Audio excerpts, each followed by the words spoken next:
On the afternoon of August 28, 2003, a man walked into a bank in Erie, Pennsylvania, with a metal collar locked around his neck. It was not a bluff. It was not a costume. It was a real explosive device strapped to the body of a pizza delivery driver named Brian Wells. He demanded $250,000.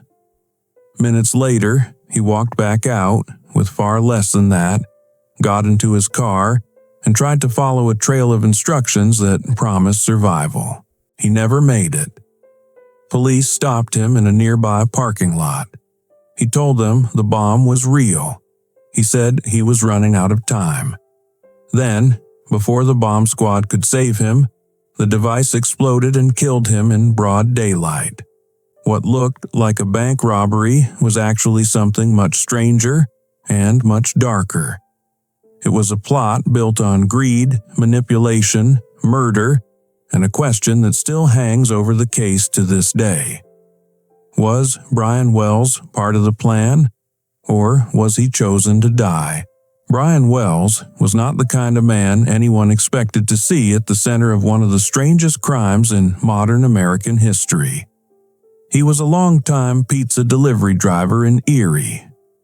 On that afternoon, he was sent out on what seemed like a normal delivery. But the address was not a house. It was an isolated area near a television transmission tower. Somewhere along that route, Wells ended up with a bomb locked around his neck and a set of instructions that would send him from one location to another in a desperate attempt to unlock it. Investigators would later argue that the robbery had been carefully staged to make Wells appear like a hostage if he got caught. His family believed something much worse, that he was ambushed and forced into a nightmare he could not escape. Even the later court record preserved that divide. Some testimony suggested he knew something about the scheme. His family insisted he was an innocent victim. That uncertainty is part of what makes this case so unnerving. From the very beginning, nothing about it was simple. At the bank, the robbery itself was fast. Wells entered a PNC branch in Erie and demanded $250,000. He did not get anywhere close to that amount. The teller handed over $8,702 and Wells left. According to the court record, he had been instructed to go to a nearby McDonald's, where he found a note directing him onward to another location where he was supposedly going to get the means to disarm the bomb. That is one of the most horrifying parts of the story. The plan appears to have been built around motion. Keep moving. Keep obeying. Keep hoping that the next stop would lead to survival. Every instruction held out the possibility that freedom was just one more step away. But every instruction also pulled him deeper into the trap. Before he could reach the next point in the chain, police surrounded him. Wells told them he had a bomb on his neck. The bomb squad was called. It did not arrive in time. The device exploded before they could intervene. For anyone watching the early coverage, the case already looked impossible to understand. A pizza driver, a bank robbery, a collar bomb, a scavenger hunt, a public death. But for investigators, that was only the beginning. The FBI would later describe it as one of the most complicated and bizarre crimes in its history. And the deeper authorities dug, the more twisted the case became. This was not just a robbery gone wrong. It was connected, prosecutors said, to a much bigger plan involving a promised inheritance, a murder-for-hire idea, and another killing that had already happened before the bank robbery even began. The story did not open outward in a straight line. It opened like a maze. Every answer revealed another layer underneath it. Every new name introduced another secret. And at the center of that maze stood one woman investigators said had pushed the whole thing forward. Her name was Marjorie Deal Armstrong. According to the federal appellate record, Deal Armstrong first approached Kenneth Barnes with two connected ideas. One was robbery. The other was murder. She offered Barnes money to kill her father. She also proposed robbing a PNC bank branch in Erie. The robbery, prosecutors said, would help fund the killing, because Deal Armstrong expected to benefit from her father's death through inheritance. What began as a fantasy of easy money started hardening into an actual plan. The concept was grotesque from the start. Put someone in front of a bank teller with a bomb. Use terror as a tool. Then turn the stolen money into payment for another murder. It sounds less like a robbery and more like a chain reaction of crimes, with each one feeding the next. Yet, according to the court record, that is exactly how the conspiracy evolved. The collar bomb was not the entire plan. It was one piece inside a wider design. And if that design worked, more people were going to die after the bank robbery was over. The plan grew more dangerous in the summer of 2003. At a gathering at Barnes's home, Deal Armstrong discussed her ideas with several people, including Barnes, her boyfriend James Roden, and a former fiancé named William Rothstein. Barnes initially resisted participating, but the court record says he changed course when Deal Armstrong said the robbery would provide the money to pay him for killing her father. Roden, however, was a problem. He objected to what was being discussed and threatened to go to the police. That made him a liability. In August 2003, before the bank robbery ever happened, Deal Armstrong shot and killed Roden. Rothstein then helped hide the body by placing it in a freezer at his house and disposing of other evidence. That detail alone changes the tone of the entire case. By the time Brian Wells walked into that bank, this conspiracy was already soaked in blood. The robbery was not the first violent act. It was another step forward in a plot that had already crossed the line into murder. After Roden was killed, the smaller circle of conspirators kept moving. According to the appellate opinion, they settled on Brian Wells as the man who would enter the bank. On the day of the robbery, William Rothstein attached the bomb collar to Wells and started a 1-hour timer. That fact is chilling because it strips away any illusion that this was improvised. Someone built the device. Someone locked it in place. Someone started the clock. From that point on, Wells was living inside borrowed minutes. The public saw the ending first, but the true horror of the case is that the ending had already been set in motion long before the police ever spotted him. By the time he reached the bank, the device had become a countdown that could not easily be stopped. Whether Wells believed the bomb was fake at first, or whether he knew less than investigators believed, the final reality was the same. Once the timer started, his life was being measured in seconds, and this is where the case becomes morally unbearable. If Wells truly understood what he was getting into, then he may have believed the bomb was part of a staged robbery, terrifying on the surface but survivable underneath. Federal prosecutors said in 2007 that Wells had played a limited role in planning and that the scheme was designed to make him look like a hostage if he was caught. But the later court record also notes that there was a dispute over his role.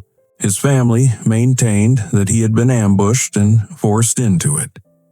That means the most important question in the entire case was never fully put to rest. Was Brian Wells a willing participant who expected to walk away, only to discover too late that he had been lied to? Or was he a terrified man pushed into a robbery at gunpoint with almost no control over what was happening? The difference matters. It matters legally, it matters morally, And it matters emotionally because how you answer that question changes the meaning of every minute he spent alive that day. What no one disputes is the final sequence. Wells left the bank with the money. He followed at least part of the instructions. Police stopped him before he could continue to the next location. He told them he had a bomb around his neck. The bomb squad was called. Before it arrived, the device exploded and killed him. There is something uniquely disturbing about that moment because it happened in full view of authorities and yet remained unstoppable. It was not a hidden murder in a basement. It was not a body discovered days later. It was a death unfolding in public, under a clock, with no way to reverse what had already been set in motion. That is part of why this case stayed lodged in the public imagination. It feels like a crime built out of cruelty and theater at the same time. Not only was Wells put in mortal danger, he was placed in a scenario designed to produce panic, confusion, and spectacle. The robbery was the bait. The real trap was the timer. Then the story took another turn. Not long after the robbery, Diehl Armstrong began pressuring Rothstein to get rid of Roden's body. Instead, Rothstein contacted police in September 2003 and revealed that disclosure led to arrests in the Roden killing and gave investigators a path into the bank robbery plot. Barnes also spoke to police about his knowledge of the conspiracy. Evidence recovered from Rothstein's house helped connect Rothstein and Diehl Armstrong to the robbery. In other words, the conspiracy did not unravel because of one perfect clue at the bank. It unraveled because the people inside it began turning into liabilities for one another. Fear, pressure, and self-preservation started doing the investigators' work for them. That is often how conspiracies collapse. Not with elegance, but with panic. The same people who help build the plan become the reason it falls apart. By 2007, federal prosecutors were ready to file charges connected to the collar bomb robbery. Those charges turned the bizarre mystery into a courtroom story. In July 2007, federal authorities announced charges against Diehl Armstrong and Kenneth Barnes for their alleged roles in the plot. Prosecutors said Diehl Armstrong had solicited Barnes to help rob a bank and planned to use the proceeds to pay him to kill her father. They also said she had supplied egg timers used in the collar bomb. In 2010, a jury found Diehl Armstrong guilty on all counts tied to the case. According to the Justice Department statement issued after the verdict, the robbery count carried a mandatory life sentence, and the destructive device count added a consecutive 30 years. The legal system had reached its conclusion about who bore criminal responsibility for the plot. But even after conviction, the story never lost its ambiguity where Brian Wells was concerned. The mastermind question was resolved more clearly than the victim question. William Rothstein never stood trial for the bank robbery plot because he died of cancer in 2004. Barnes pleaded guilty to conspiracy and destructive device charges. Diehl Armstrong's conviction was later affirmed on appeal. The court record lays out the conspiracy in chilling, methodical terms, but no ruling can erase the case's disturbing emotional residue. Because even when a jury reaches its verdict, some crimes refuse to feel finished. The facts may be organized. The paperwork may be complete. The sentences may be handed down. And still, the story remains jagged. Brian Wells was dead in a parking lot. A murder victim had already been stuffed into a freezer. A plot to kill another person had allegedly been waiting in the wings. The robbery was not a self-contained crime. When people remember the pizza bomber case, They remember the bomb. But the real horror is what surrounded it: the selfishness, the manipulation, the willingness to turn human beings into tools. And that is why this case still feels so haunting. Not because it is bizarre, though it is. Not because it is complicated, though it absolutely is. It lingers because it forces you to sit with uncertainty. You can identify the conspirators. You can trace the motive prosecutors presented. You can follow the investigation from the bank to the freezer to the courtroom. But there is still one image that refuses to settle. Brian Wells on the ground, telling police the bomb is real, knowing the clock is running. If he was part of the conspiracy, then he became its final victim. If he was forced into it, then he died inside a machine built by other people's greed. Either way, the ending is monstrous. A man was sent into public carrying his own death sentence around his neck, and by the time the truth began to emerge, it was already too late to save him. The pizza bomber case is remembered as one of the strangest crimes in America. But underneath the strangeness is something much simpler and much uglier. A robbery, a murder, a conspiracy, and a life reduced to a timer that no one could stop.